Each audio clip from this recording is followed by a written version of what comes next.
she is a very special case in that she has had good hearing in her right ear for years and years, she'll tell you how long, bad hearing in her left ear for years and years and years, and came to me for hearing aids approximately 7 years ago. We started out with the basic thing available at that time, but then later on, into her second set of hearing aids, we tried something different. And now with the third generation, we've tried that again, and we're having remarkable results that we'd like to talk to you about. So, Marilyn, how long have you had your hearing loss? The hearing loss has been about 7 years. Okay, so you came to us just after it happened. Yes. Well, probably 6-8 months, because I'd gone to Kaiser and they said there wasn't a chance in a million anything could happen, get better. They didn't know what happened. All they knew was it was never ever going to get better, so deal with it. So it was a sudden loss of hearing in your left ear. I went to bed hearing fine. I woke up, it was completely dead. I couldn't feel it. Even if I put a swab and scratched it, I couldn't feel anything. That it was like that ear was just dead. So what we started with is called a cross hearing aid, and I'd like to demonstrate what that is. So on the bad ear, the left ear, we take a microphone. We put it over here. That microphone sends the information over here to a receiver that picks up the sound.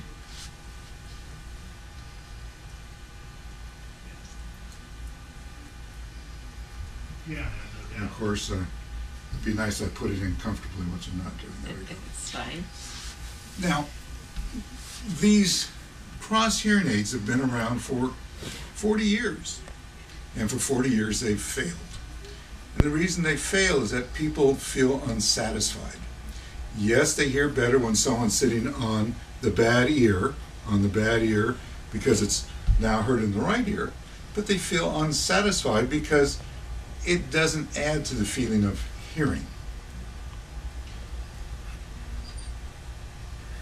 Along the way, we added something different.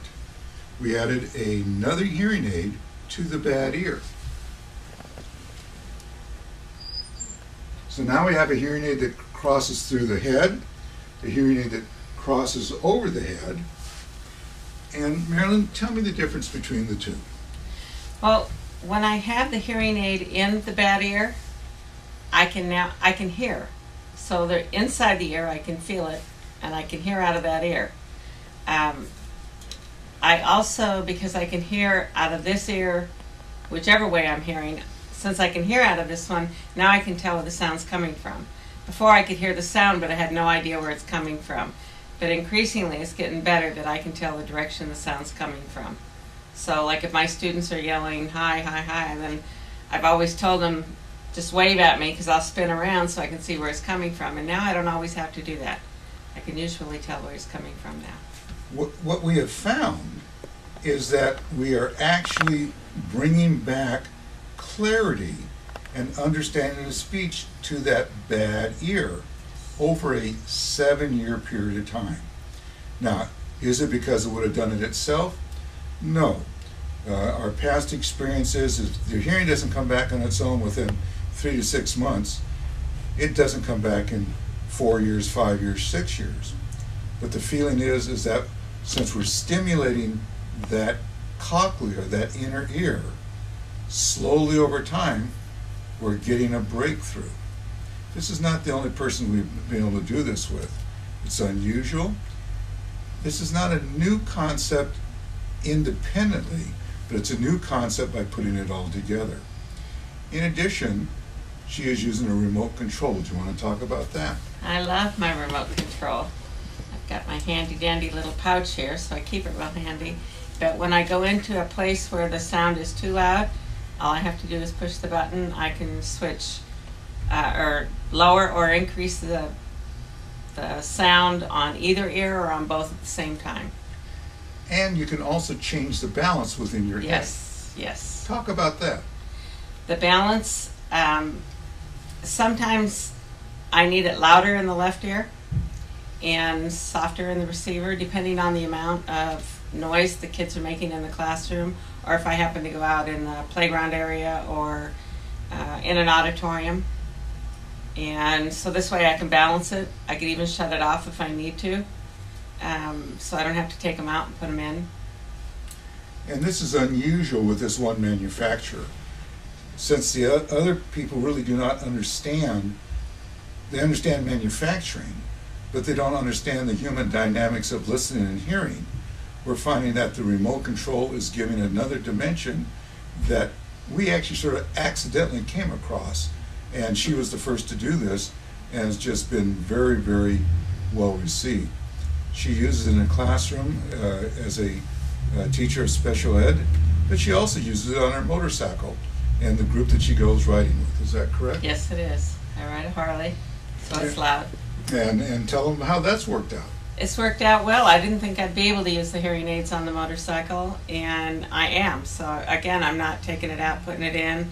The vibrations from it, if I need to reduce the sound of the vibrations, I can use my remote. I also love the Bluetooth on it, because now when I'm in the car, I've got stuff on my ears, I'm trying to answer the phone, it's against the law, so I had the Bluetooth, had to take everything out. Now I've got this attached to the Bluetooth, so all I have to do is push a button and I can use my phone. Have you considered using it with television or other? I have. I'm getting another TV, so as soon as I do, I understand I can get it hooked to the TV too.